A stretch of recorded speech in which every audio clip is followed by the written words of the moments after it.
కేంద్ర ప్రభుత్వంపై మరోసారి ఫైర్ అయ్యారు రాష్ట్ర వ్యవసాయ శాఖ మంత్రి తుమ్మల నాగేశ్వరరావు. పెట్రోల్ డీజిల్ రేట్లు పెంచేందుకు మోదీ సర్కార్ ప్రయత్నిస్తుందని ఆరోపించారు. పశ్చిమాసియా యుద్ధం ఎఫెక్టుతో రైతులకు సమస్యలొచ్చే అవకాశం ఉందన్నారు తుమ్మల. మక్కలను కేంద్ర మద్దతు ధరతో కొనుగోలు చేయాలని డిమాండ్ చేశారు.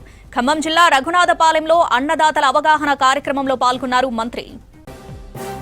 పెట్రోల్ డీజిల్ మీద ఈ యొక్క క్రైసిస్ ఎందుకంటే కేంద్ర ప్రభుత్వం దొంగచాటుగా ఈ యొక్క పెట్రోల్ ధరల్ని పెంచటం బయటికి చెప్పట్లేదు, కానీ కంపెనీ వాళ్ళకి 30 రూపాయలు లాస్ వస్తుంది. అందుకని కంపెనీ వాళ్ళు బంకులకి డబ్బులు ఇచ్చినా కూడా ఆయిల్ సప్లై చేయట్లేదు. దీనివల్ల రేపు ఇంకా రేట్లు పెరుగుతాయి కాబట్టి అని చెప్పి అందరూ ఒకేసారి వెళ్ళి మీద పడతా ఉంటే హార్వెస్టర్ మిషన్లు కానీ లేదు మన ట్రాక్టర్లు కానీ వ్యవసాయం చేసుకునేటటువంటి వాళ్ళందరికీ కూడా ఇబ్బంది అవుతుంది, మిగతా వాళ్ళకు కూడా ఇబ్బంది అవుతుంది. ట్రాన్స్పోర్ట్ వ్యవస్థ కూడా నిర్వీర్యం అయిపోతుంది. అంటే కేంద్ర ప్రభుత్వం యొక్క చర్యలు ఈ రాష్ట్ర రైతాంగం మీద ఇబ్బంది పడుతుంది.